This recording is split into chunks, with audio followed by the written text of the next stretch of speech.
to just make, as I mentioned, that we have a team from the Capital Markets Authority, and this team under the Capital Markets Authority is an umbrella body or a regulatory authority that oversees capital markets in Uganda. And there are various stakeholders under this authority. So these stakeholders are represented here this afternoon, and I'll just quickly go through these members. First of all, we have Mr. Martin Owing, who is the CEO for Jomo Services and Investment, and he'll give the public lecture this afternoon. Then we have Mr. Kasolo Ronnie, who is the Assets General Manager for Britam Uganda. So he's here this afternoon.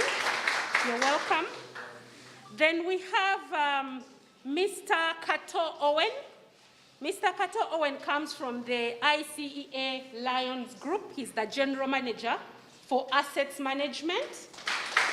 And then we have Mr. Tumwine Terris, who is the Senior Manager for Research and Development at Capital Markets Authority. And then last but not least, we have Mr. Sanya Samuel. I don't know if you, okay, he's here. He's also from Uganda Capital Markets Authority. And then we have the partners, the other general partners who are here. And amongst these general partners who are represented here, we have the UAP Old Mutual, Anita is there. Then we have the SBG Securities. There's a gentleman behind there. Then we again have members from the ICEA Lion, Britam, and then Capital Markets Authority. So all of you in your respective capacities, you are most welcome to Cavendish University. So to kick us off, we will have a welcome remark from the host senior management team, and that is none other than the Deputy Vice Chancellor, Dr. Sabiti Olive, to officially welcome us to Cavendish University, Uganda. Thank you very much, Dr. Ahabiona. Good afternoon, ladies and gentlemen. Please join me in welcoming our guests this afternoon. Our guests, as they have been ably introduced, from Jomo, from Britam, from ICEA, to talk about something that is really critical to us. And our guests, you're very welcome, feel at Cavendish. We say that success begins at Cavendish, so it is very much in line with the things I imagine you're going to tell us about, because whenever you talk about mobilization of savings, and we know mobilization of savings translates into wealth, then really success begins at Cavendish, although, of course, success is much broader than merely wealth. I would like to thank Dr. Ahabiona, the Dean, Faculty of Business and Management, for this mobilization.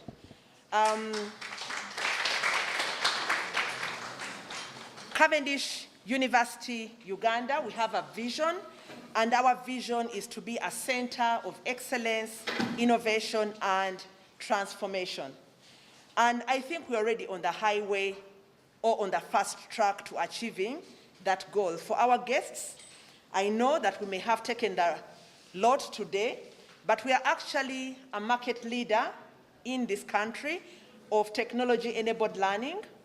We are the holders of the Consumer Choice Award as the best private university in Uganda for 2 years running, 2019 and post-COVID, 2021. And one of our mission initially is to transform and inspire our learners to reach their full potential in entrepreneurship, in employability, but also in ethical leadership. So when you talk about the things that you're going to talk about, it is really helping our learners to remain true to our mission, to remain true to our academic model. What is our academic model? Our academic model is not to prepare graduates who are half-baked, as they say these days, but it is to prepare graduates who are equipped with skills to solve real-life problems such as this, because we know what the challenges are when you don't invest. You know, you always hear these things, you read the newspapers, you know what happens when you don't invest. When you don't invest, because we say education is also an investment, but what happens if you don't invest? Then you may enjoy the present, but the future is going to be tough. So when they get a hands-on grip on how they can translate their classes or their class knowledge into solving real-life problems, when they can hear from you, the industry experts, I think it is very aligned to our academic model, which is to ensure that we give our learners an authentic education. And authentic here, we mean an education which is really in alignment to what happens in the real world of work. We are not training you, students, to operate in utopia or in a vacuum. We are training you to go out there and start private enterprise, like some of the industry experts you're going to listen to, and to make innovations, you know. I saw something in the theme about post-COVID-19. So what do you do after a pandemic? What do you do when the economy has been in lockdown? Do you give up? Do you lament? Do you default to tusaba government etuyambe? There is that famous saying, asking the government to come to your rescue. We expect that after listening to gentlemen such as this, you're missing a lady, by the way. Okay, there are some ladies, true, there are some ladies. So I was about to blame you. So we expect that you're going to be part of the solution. Your minds are going to be honed and sharpened so that you're able to implement all this. I can see we have members of staff as well. At the back, I can see the Senior Human Resource Officer, Mr. Jackson Birungi. And again, it is really opportune. I can see the Deputy Dean of Students and the Acting Dean of Students, Mr. Medad Nabasa, because investment and mobilization of savings, they don't have an age limit. They are not even cast within the 4 years or 3 years of a degree program. It happens at any time. And you know, I always say that the illiterate of this 21st century will not be those people we used to read about who cannot read and write. The illiterate of the 21st century are going to be those people who cannot unlearn, relearn, and learn. So if you have not invested thus far, even as a student, if you're saying, oh, I'll wait for graduation, then it is never too late to unlearn, you know, that bad attitude and to adopt a new attitude. So we are here to learn. We are ready to unlearn, to relearn, and to pull out the money, to open our wallets. If you persuade us, I can already see some interesting things here, but we are going to hear a lot more from you. Thank you so very much. Do not stop at this. Open your doors to our learners so they can actually learn a bit more during phases like internship. Even during mentorship, you can also make some openings to mentor them and even to employ them, because after you sharpen their skills, after you hone them, then they're actually going to be, they can be very reliable resources in the marketplace. Thank you very much, and I do wish everybody a happy and fruitful session. Thank you.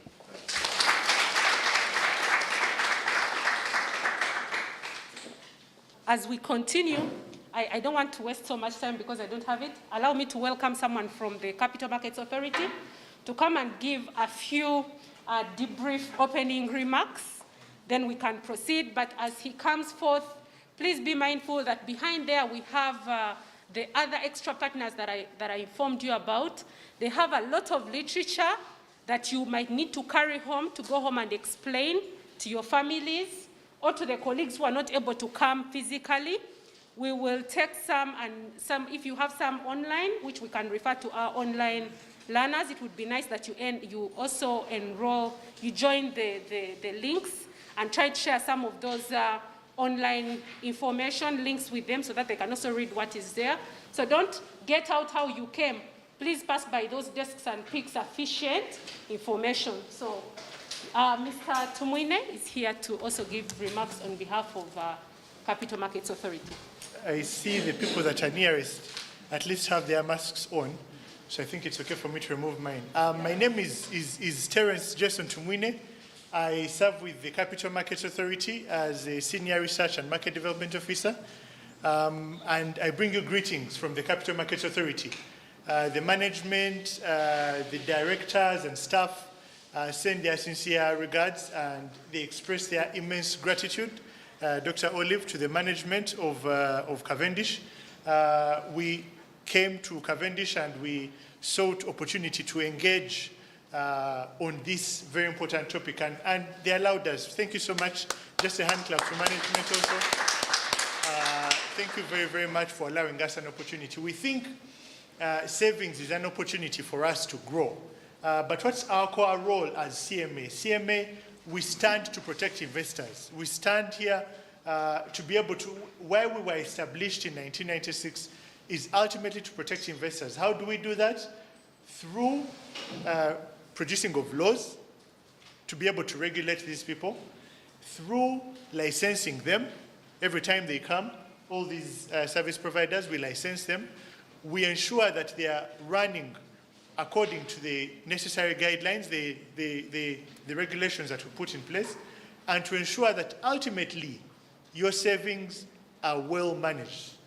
And we come here as the Capital Markets Authority to ensure that we are almost giving guarantee that while you invest in these people, we will do our best to ensure that you are protected. We'll ensure that the investor ultimately is safe. We'll ensure that they are meeting the standard operating procedures, they are meeting the guidelines, the regulations that we put in place to protect you ultimately to protect you. But where do you come in to interact with these people is the question, and which is why we're here, which is the topic we're trying to solve. The role of capital markets in mobilization of savings for the post-COVID era. Savings are the ways through which you can be able to invest in these different opportunities. But what are savings? Savings may sound like a very, very open and broad discussion. What are savings? I mean, for now, as a student, you may be earning or receiving 10,000, and you think 10,000 is already little. I mean, I have to photocopy, I have to get transport, I have to ensure that I can eat, and 10,000 shillings seems so little, so little. But I'll tell you, if you cannot save off that 10,000, you will not save off the 1 million that you may earn. You will never save off the 20 million that you may receive should you get a bigger job or should you get a big business opportunity. You may never be able to save. You have to start now. You have to start now. I mean, I'll tell you a story, a very sad story. I was in one of these seats about 20 years ago, and the Capital Markets Authority came and visited the school. And they're talking about all these things, bonds, stocks, all these different opportunities to invest. And guess what? I gathered all this information and it just sat there. I just wished I had started saving 20 years ago. 20 years ago, if I was saving 10,000, how much would that be now? I just wished I had developed the culture to save. I implore you, don't be like me. Don't be like me. Start wherever you are. I just started growing my portfolio a few years ago. Start wherever you are. I don't know where you are. Maybe you were talking with one of the senior members of staff, and they're saying sometimes even, maybe the students can close their ears for now, even professors, even the lecturers, you might be earning, I don't know how much you're earning, but you find you're just hand to mouth. I think we have to make a deliberate effort and employing ourselves to actually reduce consumption. A deliberate effort to reduce consumption. Even, I mean, we could say the economy has just been opened. COVID has just been, and you could think that things are already tough. If fuel is up, inflation is high. But how about if we made a deliberate effort to put 100,000? I see, but I'm saying 100,000 every month, if it's possible. Or what if we put 10,000 every time we get that pocket money? I think the capital markets can eventually grow and help you invest. And these are licensed professionals. These are eventually going to help you invest that money. These are giving you investment opportunities that are quick cash, i.e. you can save. Should you get a business proposal somewhere, you can invest in that business proposal. Should you save and you want to invest in a very productive venture and not unproductive, not to buy a car, are we clear there? Not to buy a car, not to buy an iPhone, no? Your phone is spoiled and you want to buy a new phone.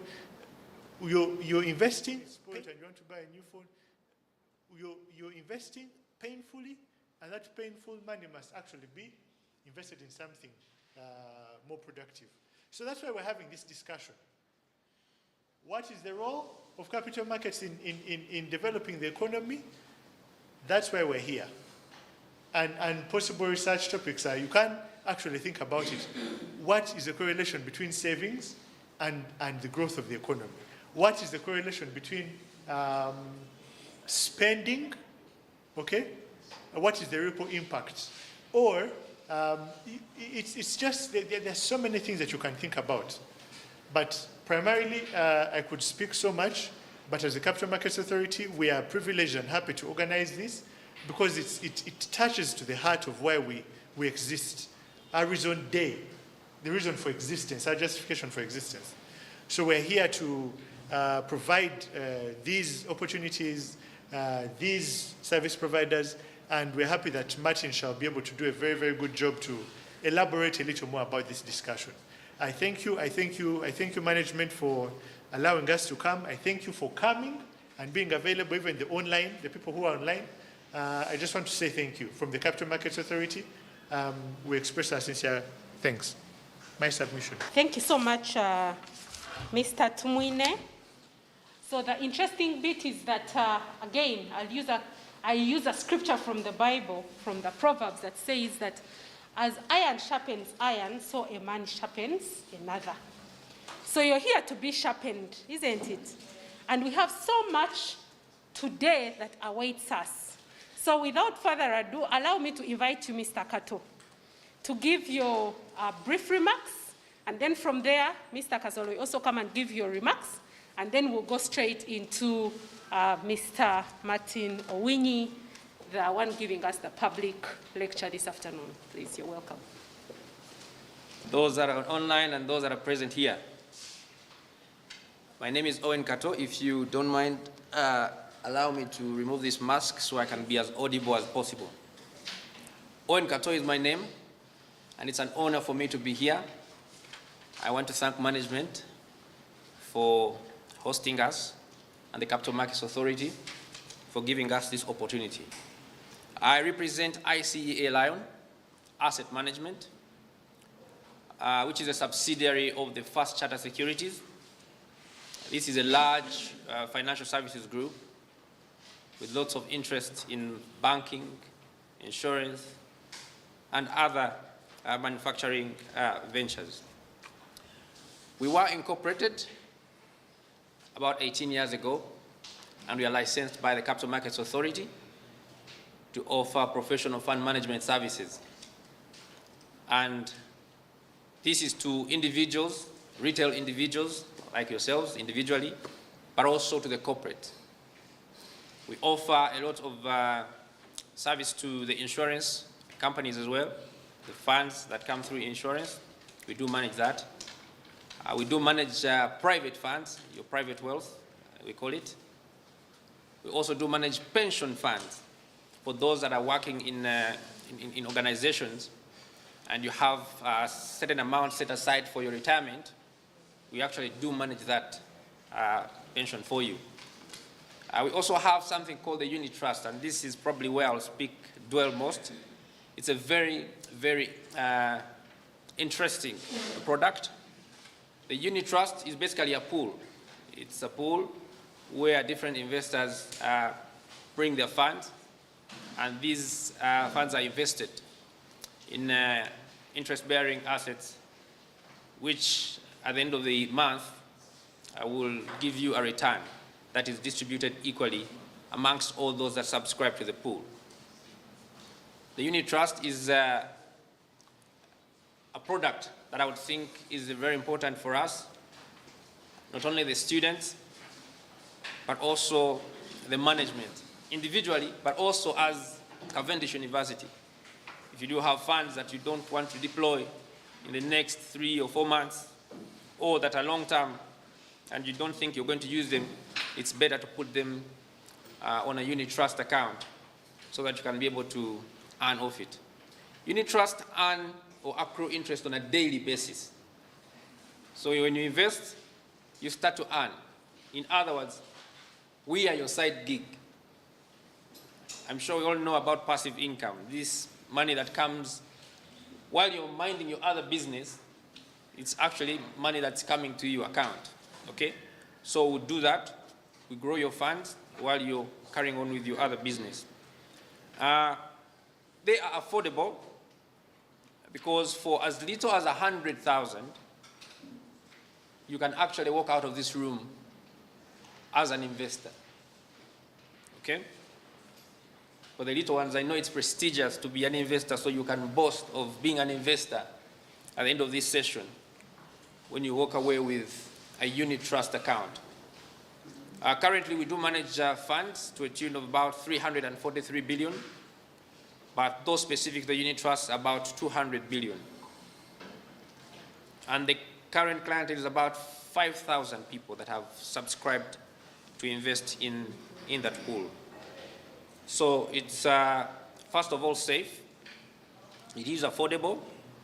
And where we invest, the capital markets has already mentioned that they are our regulators. So wherever we invest, they have an eye over where we invest. So you don't wake up one morning as a client and you want to access your funds, and we tell you, you know what, this money is lent outside to a Kikubo trader who has not cashed their products before we can be able to pay you. No. Where we invest are in assets that are regulated, treasury bills, bonds, fixed deposits, call deposits, and things like that. Unit trusts are flexible in the sense that you can actually access your money anytime. At ICEA, we will pay in less than 24 hours. So as you save your money, if you need to access it anytime, you are free to come and access it in less than 24 hours at no charge. We do not charge you or penalize you for accessing these funds. I know there are investments that would actually penalize you, like the fixed deposits. If you had a fixed deposit with a bank, commercial bank, and the tenor is fixed, say 6 months, if you come anywhere in the middle before the maturity period, maturity of that tenor, 2 things will happen. You'll either forfeit all the interest, or if you have a very good working relationship with them, they'll give you something small for investing with them. But as for the Uni Trust, when you have your money in there, you're free to access it anytime at no cost, no charge. The same way, if you have money at your disposal, anytime at all, the frequency does not matter. It's not that you have to deposit every month, invest every month, no. As and when you have this cash available on you, you can come and invest it. And every shilling that you put in there adds to what you had as your running investment and keeps earning interest on a daily basis. The other beauty is compounding interest. So while the funds earn or accrue interest on a daily, at the end of every month, we'll actually compound, put together all that interest, and then add it back to your principal that you brought initially, and roll it over into the subsequent month as though it was a new investment. So that compounding effect also ensures that you get a very good return at the end of the day. It is important for us to invest. You know, the rainy days can come anytime, an emergency, you might need money, but if you have an investment running, then this is a place that you can look to redeem money that can help you to get out of that problem. For us as a student, you may be a student who works part-time, and for some reason you contribute to your fees. This can be your saving vehicle. That while you go and do your hustle or your work out there, you can be saving in the Uni Trust, as it gives you income on a daily, accrued interest, so that come at the time that you need to come back to school and pay your tuition, you at least have a place that has grown your money and you can actually touch there. You might also want to save maybe for purposes of buying property. You start now, it's never too late. For as little as 100, keep depositing that. By the time you graduate, you'll have money that's enough to probably start a business or even procure property that will help you as a graduate. I won't belabor much, but pretty much that's who we are as ICEA and what we do. And one word from me is to encourage each one of us out of this room to invest. It's very important to invest. And no amount of money is little. Every shilling counts. That 100,000, you can go to a supermarket and the things you buy out of the 100,000 are very, very few. But if you invest that 100,000 for the future, you'll actually find that at the end of the year, if you keep the consistency, you'll be able to get value out of that. Thank you very much. First and foremost, I want to thank the Capital Markets Authority for giving us the opportunity to talk to you. Our regulators, they give us the license, and they ensure that there is stability in the market, but above all, we conduct our businesses in an orderly manner. Then I also like to thank the Cavendish University for accepting participate in this education initiative of the Capital Markets Authority. In my remarks, I'll make a case, do capital markets work? And indeed, is there value for participating in the capital markets? They have told you, start now. I don't know how many of you invested in the MTN IPO, being the most recent opportunity we saw in the capital markets. But having sat where I was and looking back many years ago, I wish I had the opportunity that you have today. Because some of us only got to know about the capital markets when we started working. So my name is Ronald Kasolo, and I'm the general manager for Britam. Britam is a financial services provider. We're in many lines of businesses. Obviously today I represent investments, but we do property, we're in banking, and then obviously in Uganda, our longest business is insurance. Our aspiration really is to be your preferred financial services provider, ensuring that you have financial security every step of the way. What does that mean?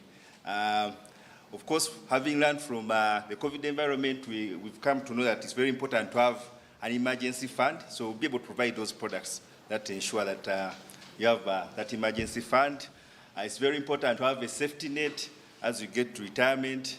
We've seen many issues, people are being paid their pension savings, and in 1 year, that man has disappeared.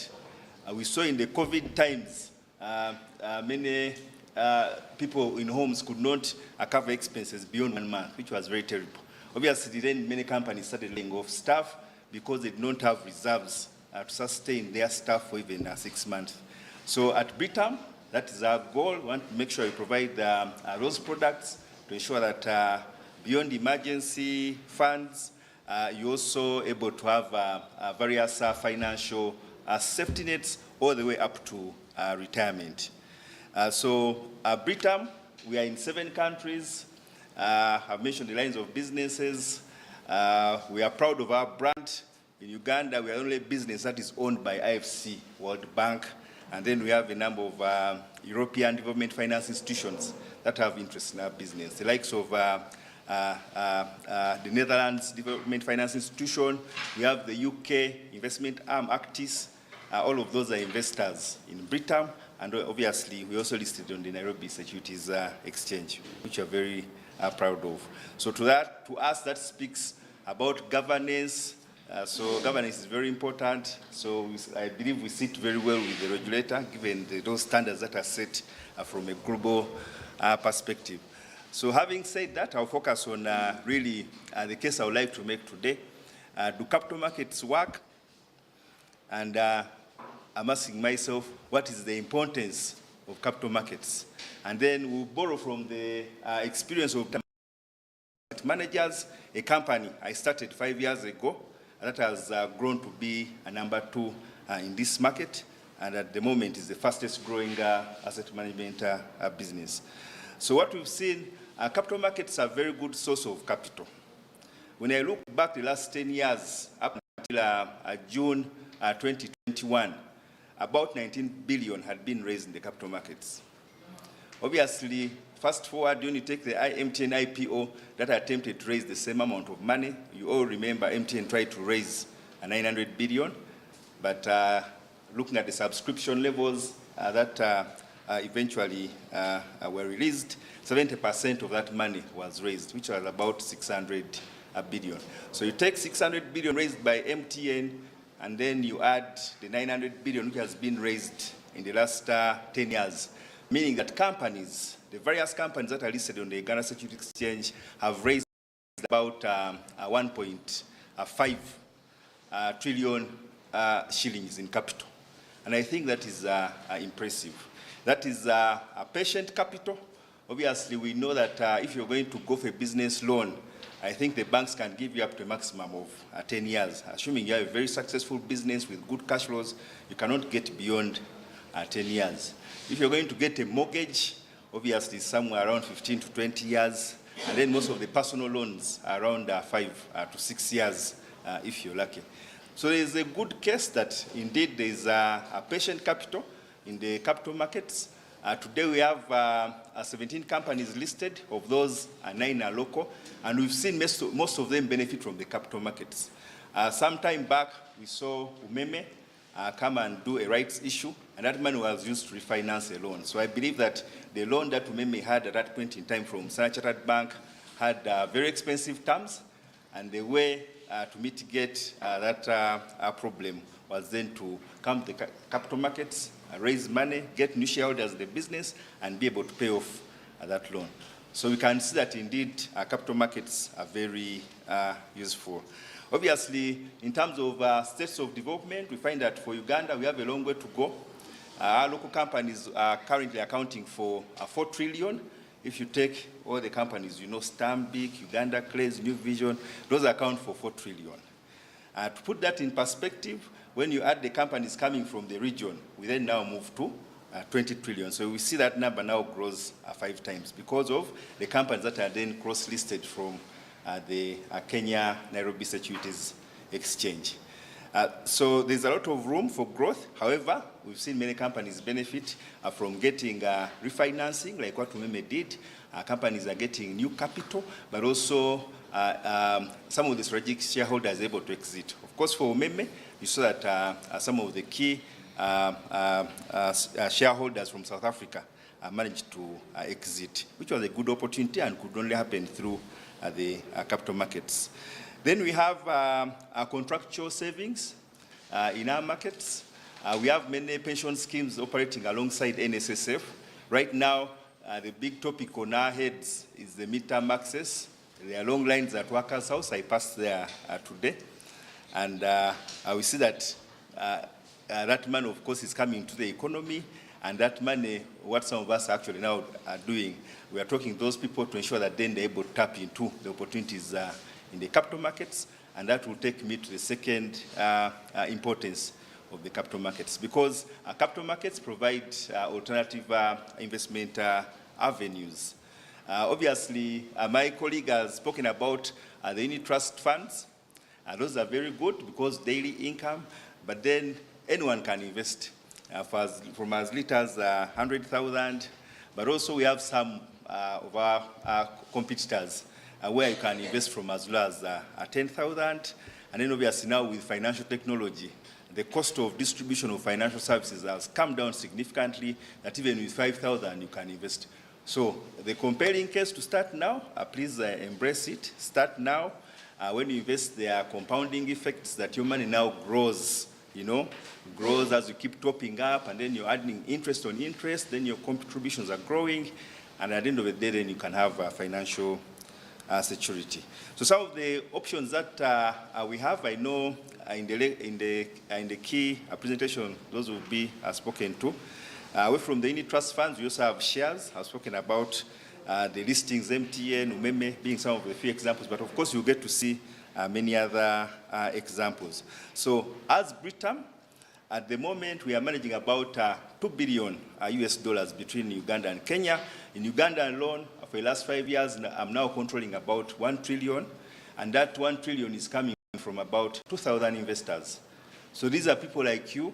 We have many students, many individuals who are really focused on having financial security. And those are the kinds of clients we'd like to have a discussion with, so that together we are then able to discuss opportunities and then ensuring that we're able to grow that money. So what we've done has been really to invest in safe opportunities. We love Uni Trust funds because they are very good for various reasons. But then also we're very keen to manage various savings, whether it's individuals or group savings. So you find that we manage a lot of circles, investment clubs. Of late, churches are very keen on investments. We don't know what's going on, but we're seeing a huge wave of churches getting into investment products. But also, I think what we've seen generally for Uganda, when you have money on your current account, you're more or less paying the bank to hold that money. Because what's going to happen, you will have a small interest at the end of the year, and then you have these charges running in terms of the monthly fixed fees, and then you're having all sorts of transaction fees. So when you do a review of all that, you find that actually you're paying a bank to keep your money if you're keeping your money on a current account. So people have woken up and they're saying, hold on, if that is the case, then how am I preserving my money against inflation? Of course, we've seen inflation is a bit trending upwards. The March numbers, inflation came at 3%. Oil prices are becoming a problem, looking at what is happening in Kenya. So there's inflation. So then you're asking yourself, how am I able to preserve my money so that I keep value, but at the same time, I get a return to keep growing my money for my financial security. So for us as Britam, by doing that, we've then managed to have our contribution to wealth creation for various individuals, various corporates, and a number of institutions. And by doing that, we've actually impacted a number of livelihoods. So I would like to submit, and I keep it there. But again, to reiterate that indeed the capital markets do work, given their role around providing patient capital, a good source of long-term patient capital, and providing opportunities for diversification and a number of investment avenues that offer flexibility, good returns, and allow your investments to be preserved against inflation. So thank you very much. Thank you for listening to me.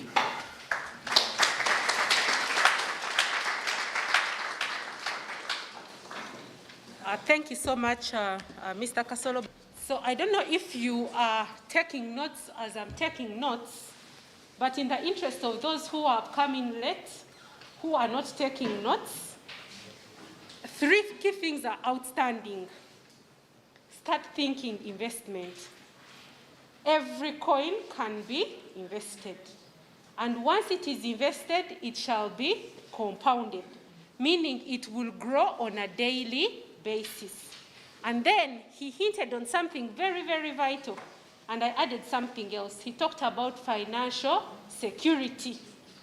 Members, what is financial security? The peace of mind felt when you are not worried about money. Did you hear that? The peace of mind. So how many of you don't want to have that? I added something else. Financial independence. And this is something I've told my master's class. The status of having sufficient income as a student, as a staff, as a child, as name it, to carry you through all your day-to-day expenses, your entire life without being worried again. So as I mentioned when we were beginning, that the lot has fallen on us. So our public lecture is about to begin, and I will invite Terry to come in and properly profile our guest this afternoon, who is going to be taking us through the public lecture, but also to request all of us not to doze. People online, please don't doze, isn't it? These are things that we have covered for the people in business, we've covered in financial management.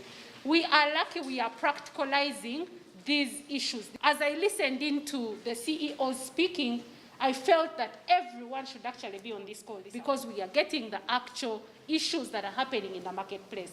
And I like the fact that they have, if you didn't hear, there are so many opportunities that are available and are waiting to their dear students.